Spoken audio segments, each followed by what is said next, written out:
Hello and welcome back to I Completed 80s Music with me, the 80s Mixtaper.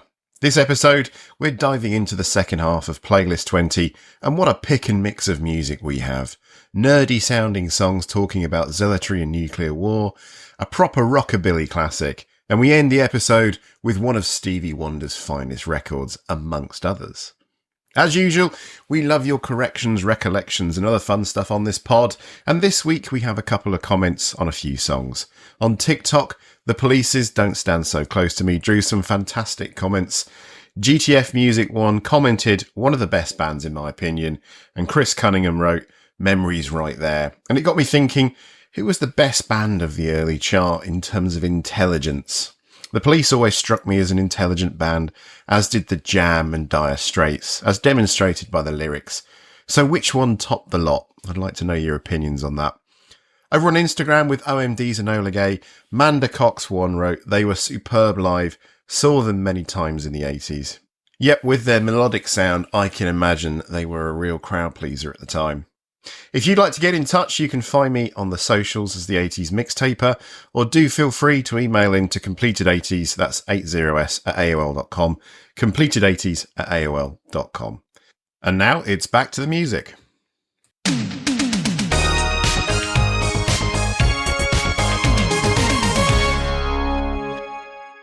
Let's start today with a one-hit wonder. We love a one-hit wonder on this show.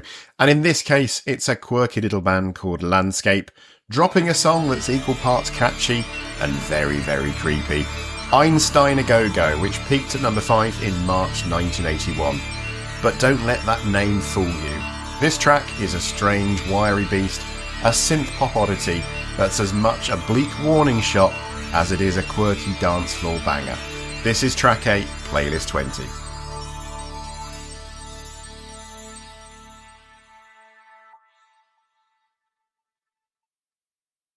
Landscape formed in London in 1975, a 5-piece outfit that started as a scrappy jazz rock crew, gigging relentlessly through the punk and rock dives of the late 70s. They were Richard James Burgess on drums, synths and vocals, Christopher Heaton on keyboards, synths and piano, Andy Pask slinging fretted and fretless basses, Peter Toms on trombone, and John L. Walters wielding a Lyricon, soprano sax, alto flute, and more synths. These guys were musical omnivores, cutting their teeth on instrumental EPs through their own indie label Event Horizon, before RCA scooped them up for a self-titled debut in 1979. That album was jazz funk with a side of experimentalism, but by the late 70s they were deep into electronic experimentation, messing with computer program music and early electronic drums. This pivot lands us at their second album, From the Tea Rooms of Mars to the Hellholes of Uranus, a title that sounds like Douglas Adams wrote it after a bender at the last restaurant in the universe. That's where Einstein A Go-Go lives, alongside another single, Norman Bates, both released in 1981. Einstein A Go-Go is a song that feels like it's beaming in from a sci-fi dystopia. It's got this infectious, piccolo-like Lyricon hook, courtesy of Walter's wind synth, that bounces through the track like a cartoon character tiptoeing through a Muzak dance party. Now, as a kid, I always thought this song was just sort of aimed at children. It just sounded kind of fun, but actually the lyrics are quite stark. The song is a warning about a religious zealot with a briefcase nuke riffing on Einstein's E=mc², while cloaked in a shiny new romantic sheen. Richard Burgess, who also coined the term new romantic, explained that it's an anti-war, anti-religious extremist anthem in a comic book wrapper. The lyrics hit hard for a relatively flighty, quirky song. You better watch out, you better beware, Albert said E=mc², Einstein A Go-Go. And also, Bible says we must pay, I am the judge for the judgment day. For a song that has later appeared on kids' TV shows about engineering and science, it's dark, a sneering jab at fanaticism with lines like, I've got facts, I know the truth, you're all corrupt, you're all depraved, a few devices around the place, I'll blow you all away. I never thought that as a kid, but there we go. The song's intro is wild, real phone calls to the Kremlin, the White House, even the Iranian embassy, asking for the Ayatollah. Burgess later said, if you did that today, they'd send a SWAT team. No kidding. This was 1981 when nuclear paranoia was spiking and the idea of a suitcase bomb was a rumour. The band held the track back from 1980 to 1981, feeling it'd land harder in the new year, and they weren't wrong. It stalled at number 32 initially, but a lucky break got their video, directed by Brian Grant, on top of the pops after another act got fogged in at the airport. Boom, top 5. That video, pure early 80s cheese, with the band in sharp suits, Burgess behind a drum kit, and that lyric on riff stealing the show. It's got this jittery energy like they're performing in a neon-lit fallout shelter. The 12-inch mix, by the way, leans hard into the beat, turning it into a proto-EDM monster. Apt since Landscape catalogued their early single, European Man, as EDM 1 in 1980. They were ahead of the curve, messing with Roland MC8 sequences and Fairlight CMI samplers, tools that would shape the decade's sound. Landscape's story doesn't end with Einstein. Their third album, Manhattan Boogie Woogie in 1982, saw Heaton and Tom split, leaving Burgess, Pask and Walters as Landscape 3. They dropped a couple more singles, So Good, So Pure, So Kind, and You Know How to Hurt Me, before calling it quits in 1984. Burgess became a big deal producer, working with Spandau Ballet and Visage, while Walters co-founded Unknown Public and wrote about music. Pask and Heaton also went into production, but Landscape's legacy is this weird, wonderful moment when jazz nerds turn synth-pop provocateurs. Einstein A Go-Go is a massive contrast, that chirpy synth melody against lyrics about apocalyptic zealots. It's like serving a poison pill in a candy wrapper. It's danceable dread, a product of its time when the UK was grooving through Cold War jitters and new romantic glamour. It did 9 weeks on the UK chart, peaking at number 5, and while Landscape never cracked the top 40 again, this song's a strangely iconic moment. Talking of 80s icons, now if you were listening to the introduction episode, the very first episode of the pod, you will know that there is no love lost between me and rockabilly. I think I even describe it as an aberration, which is perhaps a little unfair. But credit where credit's due. It has a moment in the late 70s and early 80s, and to some degree, we've already featured tracks that have dipped a toe in that water, like Queen's crazy little thing called Love, a prime example. But we need to focus on this next guy. I even liked this next guy as a kid. Let's pop a coin in the 1981 jukebox when a Welshman named Shakin Stevens stormed the UK charts with a hip-shaking cover of This Old House. It's a song that feels like it's been dragged out of a 50s diner, dusted off, and given a glossy 80s polish. 3 weeks at number 1 on the UK chart, a gold-certified banger that hit the top spot in Australia, Ireland and Sweden too. This wasn't just some nostalgic lark, it's a snapshot of a weird, wonderful moment when rockabilly, a sound born in the Elvis era, staged a sneaky comeback. So, let's evaluate the man, the song, and why the early 80s were suddenly hot for pompadours and double bass. This is track 9 today.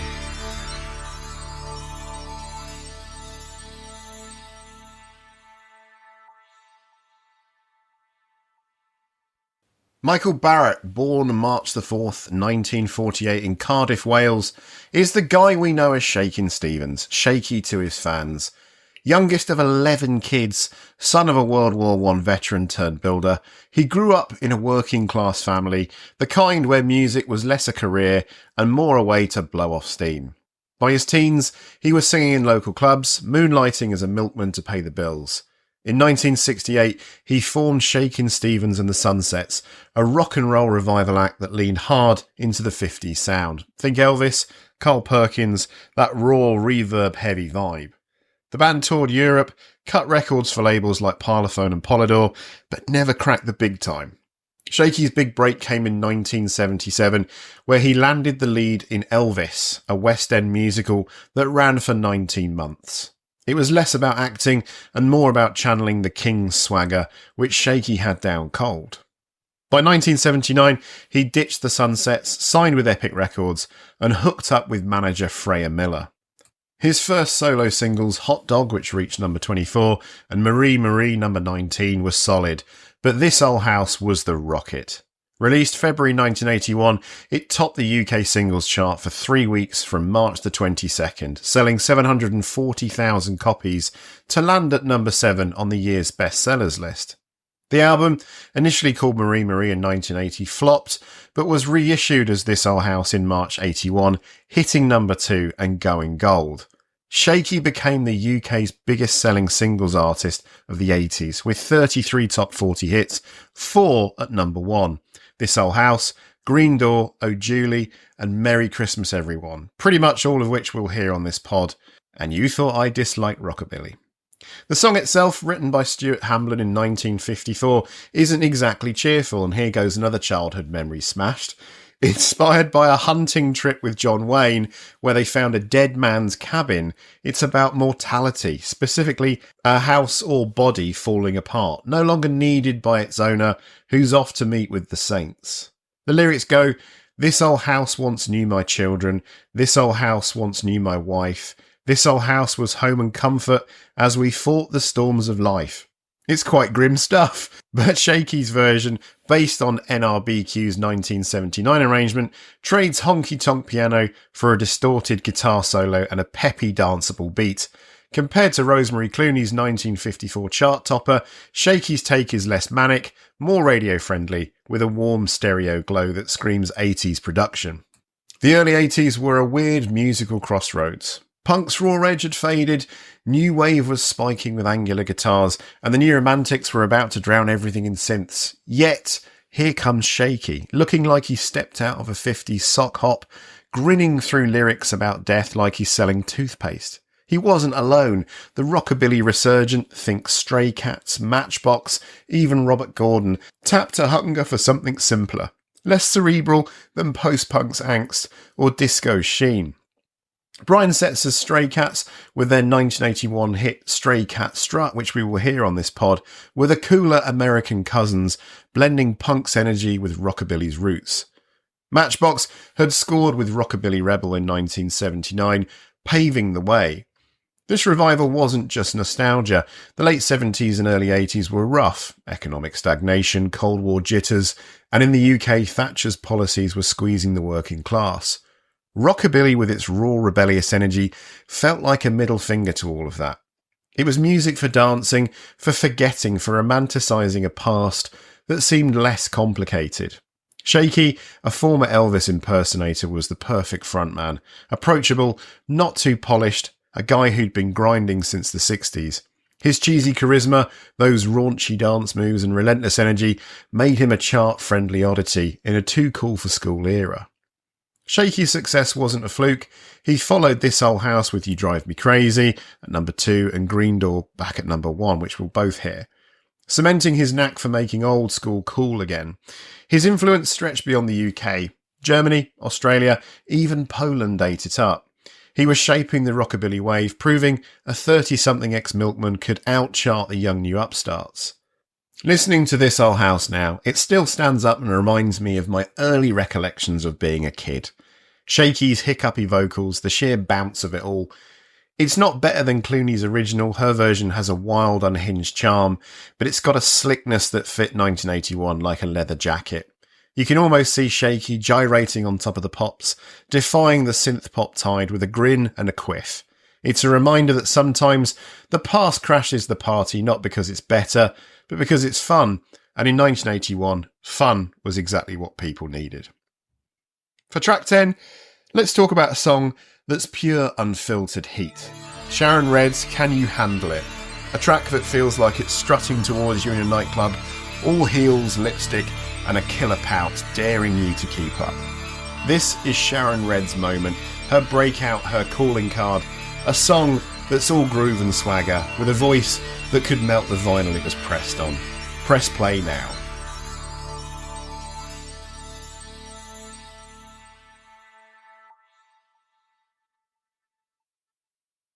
Sharon Redd was born October the 19th, 1945 in Norfolk, Virginia, into a family where music was the air they breathed. Her dad, Gene Redd, was a producer and musical director at King Records, and her stepfather played with Benny Gordon's orchestra. Her brother, Gene Redd Jr., wrote and produced for Kool and the Gang, while her half-sister Penny Ford later fronted Snap and sang with Soul to Soul. Music was the family business, and Sharon was destined to shine. She kicked off her career in 1968 with 4 singles for United Artists, produced by Bobby Susser, including a cover of Hank Williams' Half As Much. These early cuts didn't storm the charts, but they showed a voice that could pivot from soulful to commanding in a heartbeat.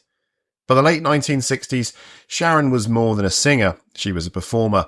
She landed a role in the Australian production of Hair, hitting the Sydney stage from June 6, 1969 through to 1971, alongside future star Marsha Hines. Australia loved her, she even got her own TV special thanks to Amoco adverts. But in 1971, the Immigration Department kicked her and co-star Teddy Williams out, citing very unclear reasons. Sharon didn't flinch. She took her talents to London for the wedding of Iphigenia in 1974 and kept building her resume. By the mid-70s, she was one of Bette Midler's harlettes, singing backup after Midler auditioned over 70 performers to replace her original trio. Sharon, alongside Charlotte Crossley and Eula Hedwig, even cut an album in 1977 as formerly of the Harlettes. She also lent vocals to Carol Douglas and Norman Connors, proving she could elevate any track. Then came 1979 and Sharon stepped into disco's spotlight with Love Insurance for Panorama Records, credited to Front Page but unmistakably her voice. She signed with Prelude Records, and in 1980 her self-titled debut album arrived with Can You Handle It as its lead single. The song was a dance floor Molotov cocktail. Written by Rodney Brown, Willie Lester, Rosie Gaines, Francis Jules and Dana Bailey, it's a pulsing bass-heavy anthem that dares you to match its energy. The lyrics are a taunt, a challenge, delivered by Sharon's sultry confidence. Can you handle it? 'Cause you ain't had nothing like it. The track, especially the special remix version by Francois Kevorkian, is a masterclass in building anticipation. 4 minutes of intro, guitars chugging, bass thumping, before Sharon's sultry voice enter, pulling every instrument into a blissful orbit. Kevorkian, mentored by remix legend Larry Levin, crafted a mix that feels like a journey, every layer deliberate, every beat a hook. I'd certainly recommend listening to it. Discogs reviewers still rave about it, one calling it a jewel they've loved since 1981. On the charts, Can You Handle It made waves. In the US, it hit the Billboard Dance and R&B charts, proving Sharon could dominate the club and the airwaves. In the UK, it peaked at number 31 on the chart, entering on February 28, 1981, and hanging around for weeks. The song's groove was undeniable, a bridge between disco's golden age and the emerging sound of house. In 1992, a remix by DNA pushed it back to the UK charts at number 17, with Sharon appearing on Top of the Pops alongside the duo, her live vocals reminding everyone she was the real deal. Sharon's career didn't stop there. Her albums Red Hot in 1982 and Love How You Feel in 1983 kept her in the dance charts, with hits like Beat the Street and In the Name of Love. She returned to backup singing with Soiree alongside Luther Vandross and Jocelyn Brown, but her solo work defined her legacy. Tragically, Sharon passed on May 1st, 1992 at only 46, just months after her Top of the Pops appearance. Her voice, though, lives on, bold, soulful and unapologetic. Can You Handle It is Sharon Redd at her peak, a singer who could command a stage, a studio or a dance floor with equal ferocity. It's a song that captures disco's defiant joy, but also the development of house music. Next up, we go from Can You Handle It to Can You Feel It? Michael Jackson may have kicked off his solo career in the late 70s, but the Jacksons are still a thing, and Can You Feel It is a late-era funk banger.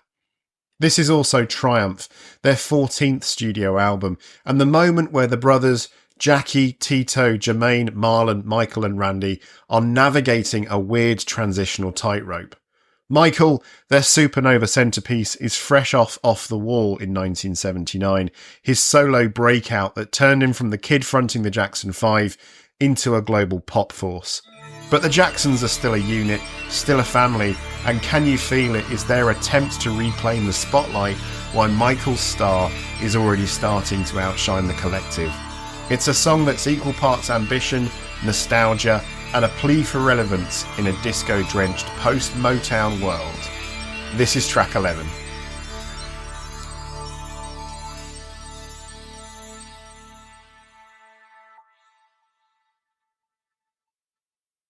Let's set the stage. The Jacksons, formerly the Jackson 5, had been through the ringer by 1981. They ditched Motown in 75 after feeling creatively stifled, jumping to Epic Records and rebranding as the Jacksons due to legal nonsense over their old name. Michael at this point is 22, no longer the pint-sized prodigy belting I Want You Back, but a creative juggernaut who just dropped Off the Wall, an album that sold over 20 million copies worldwide and spawned 4 top 10 Billboard Hot 100 singles, including chart toppers Don't Stop Till You Get Enough and Rock With You. That record, produced by Quincy Jones, was Michael's declaration of independence, his solo project with Epic, where he had real creative control, unlike the Motown days where the label called the shots. The Jacksons, meanwhile, had scored with Destiny in 1978, their first self-written and produced album, with hits like Shake Your Body Down to the Ground. But Off the Wall changed the game. Michael was pulling ahead, and the brothers knew it. Triumph, released September the 26th, 1980, is the Jacksons' bid to keep pace. It's their first album to hit number 1 on the Billboard R&B albums chart since Maybe Tomorrow in 1971, selling over 3 million copies worldwide and earning platinum certification in the US by December 1980. Michael's fingerprints are all over it. He's writing, arranging, and handling most of the lead vocals. Can You Feel It, the third single, is his brainchild, co-written with Randy, and it's a utopian anthem that screams big ideas. The lyrics, all the colours of the world should be loving each other wholeheartedly. Yes, it's all right. Take my message to your brother and tell him twice. They're earnest, almost messianic, urging unity in a world fractured by division. It's got that Michael Jackson idealism, the same thread that we'd later see him weave through We Are the World and Heal the World. The song's production is a beast, a children's choir, an adult choir, horns arranged by Tom 84 Washington, and a pulsing groove that feels like it's beaming in from a sci-fi utopia. Chart-wise, Can You Feel It does respectable business. In the UK, it peaks at number 6, a reasonable showing but not the juggernaut you'd expect from a Michael-led project. In the US, it hits number 77 on the Billboard Hot 100 and number 30 on the R&B charts. Not bad. Still, the song's impact transcends numbers. Its music video, directed by Michael and Bruce Gowers, is a psychedelic spectacle. Think glowing orbs, cosmic dust, and the brothers as godlike figures spreading light. It's voted one of the greatest music videos ever by MTV in 2001. It's Michael flexing his visual imagination, a precursor to the cinematic ambition of Thriller. This is where the Jacksons are in 81, a band trying to hold their own while their frontman is breaking boundaries. Michael's Off the Wall had already made him a solo star, and Thriller in 1982 is looming. That's the album that will redefine pop music forever. The brothers, Jackie, Tito, Marlon and Randy, with Jermaine back after a Motown detour, are still potent, still tight, but the dynamic's shifting. Michael's writing hits like Can You Feel It and This Place Hotel, originally Heartbreak Hotel for the group, but you can feel his solo energy bleeding through. The Jacksons are no longer the bubblegum soul kids of Motown. They're chasing a mature, funk disco soul hybrid, and Can You Feel It is the peak of that evolution. The song's legacy endures. It's a dance floor staple, a rallying cry for unity, and a snapshot of a band at a crossroads. By 84, Victory and the messy tour that followed would mark the end of the Jacksons as a consistent recording act. Michael's solo career would eclipse everything, but in Can You Feel It, you hear the last great gasp of a family band trying to keep up with their own prodigy. It's triumphant, it's bittersweet, and it's got that undeniable Jackson magic. Groove, heart, and a vision bigger than the charts could contain. For track 12, we introduce a new band to the mix who create a sound that felt like it was born in a smoky London club, but could have just as easily slinked out of a New York disco. We're talking about Intuition, the high watermark for Lynx, a British soul funk outfit that burned bright and brief. This is our deep dive into a track that hit number 7 on the UK charts, a slice of Britfunk that's equal parts swagger and soul, with a Caribbean lift that makes you want to get on that dance floor. Let's meet the band and the guy at the centre of it, David Grant. This is track 12.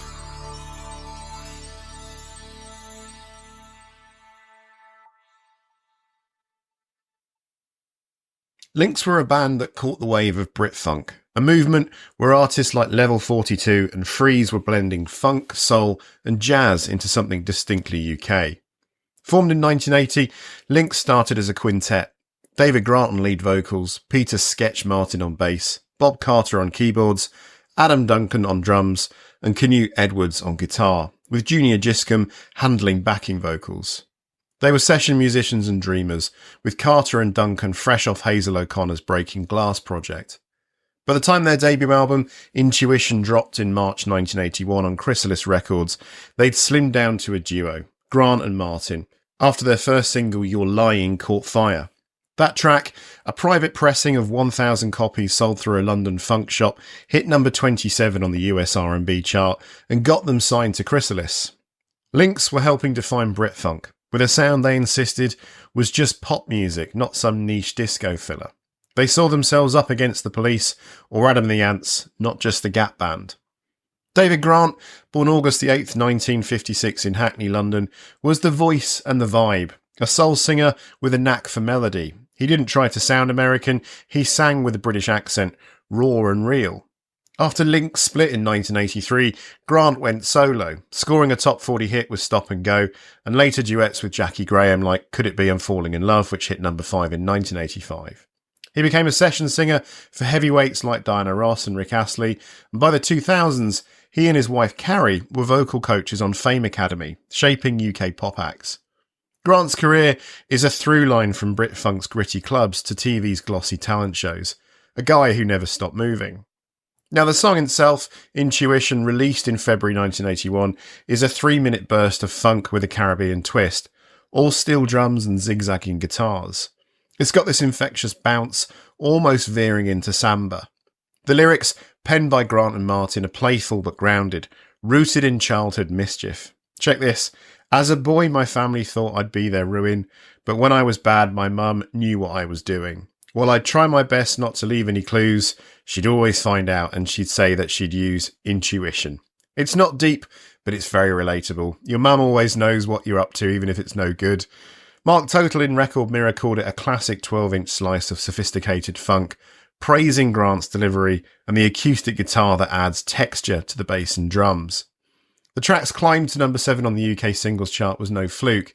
A technician's strike at Top of the Pops meant only music videos and repeats aired, and Lynx's stylish clip featuring Bertice Redding got heavy rotation when the song was still outside the top 40. That exposure pushed it into the top 10 where it stayed for 13 weeks. The album Intuition hit number 8 on the UK charts, and while it only grazed number 175 on the US Billboard Top LPs and Tapes, it reached number 39 on the Top R&B Albums chart. Britfunk was growing. Intuition burns brightly due to its vibe, optimistic, unpretentious and effortlessly cool. The production, handled by Grant, Martin and Carter, is crisp. It's not chic or Earth, Wind & Fire, it's Lynx, distinctively British, with a sound that's both polished and precise. The track's Caribbean flavour, those steel drums, set it apart from the era's disco glut. It's like they took the best parts of funk, soul and pop, threw in some island spice, and made it all work. Lynx's story didn't last long. They split in 1983 after a second album, Go Ahead, and a few more singles like So This Is Romance, but Intuition remains their legacy, a snapshot of a time when Britfunk was rewriting what UK pop could be. Grant's voice, that groove, those lyrics, they hit you like a summer breeze. You listen, and you're back in 1981, dancing in a club where the future feels wide open. Now let's end this playlist with a Stevie Wonder masterpiece. He was fresh off the barnstorming country flex strut of I Ain't Gonna Stand For It from Hotter Than July, which we heard in playlist 17. That was late 1980, and Stevie was riding a wave, shaking off the critical and commercial stumble of Journey Through the Secret Life of Plants. He'd just delivered a reggae-fueled banger in Master Blaster, and now in early 1981, he's about to gut punch us with something entirely different, Lately. This is Stevie at his most raw, most vulnerable and devastating. This is track 13.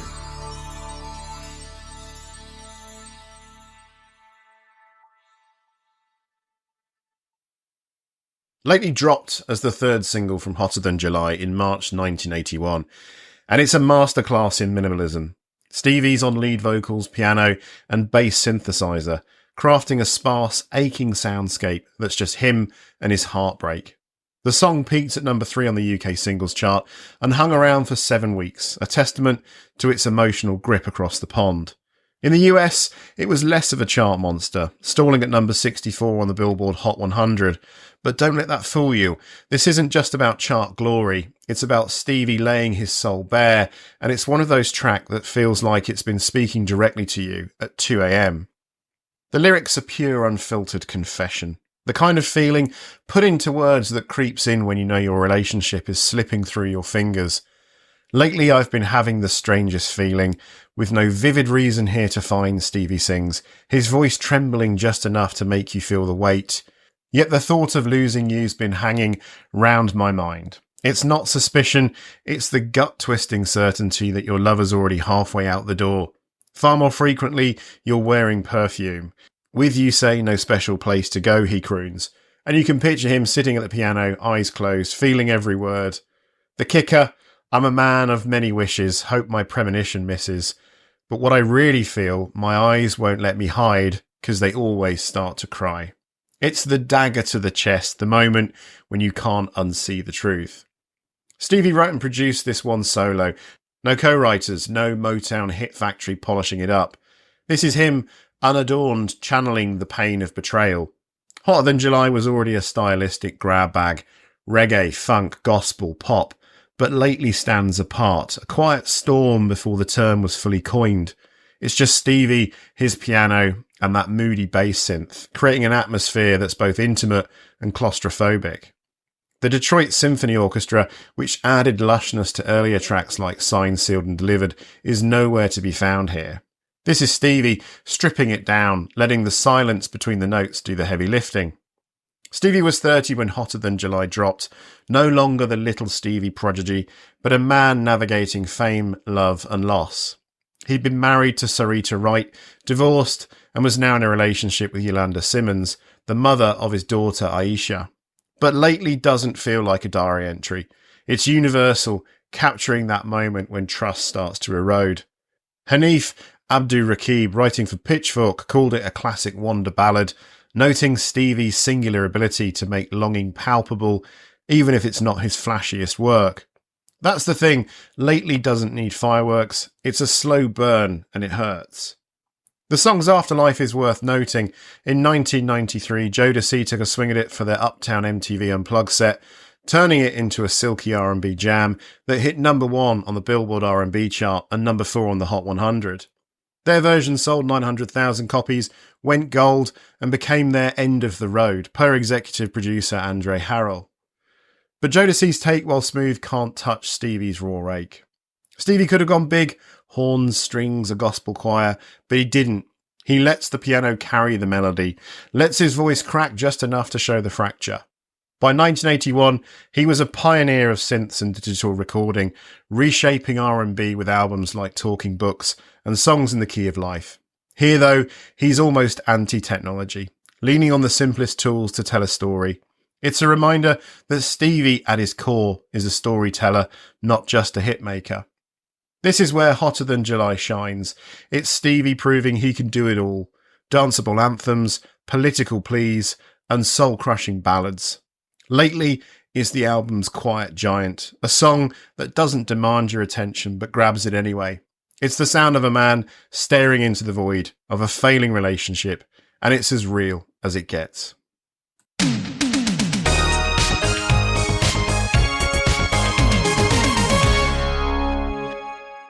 So that's it for Playlist 20. What a playlist. Possibly the biggest yet in terms of cultural impact across the decade. But do join us next time for Playlist 21. And what treats do we have in store? Well, we have Phil Collins becoming the pop star we know from the 80s. We have The Who's Last Shot at a top 10. The Nolans and the Whispers both make an appearance. And we have the Phoenix rising from the ashes moment of Joy Division in the birth of New Order. And we end with some Night Games. As always, do give us a follow on your podcast platform of choice to keep up to date with the latest episodes, and it also helps me climb the charts a little. Until next time, Have a lovely week. Take care.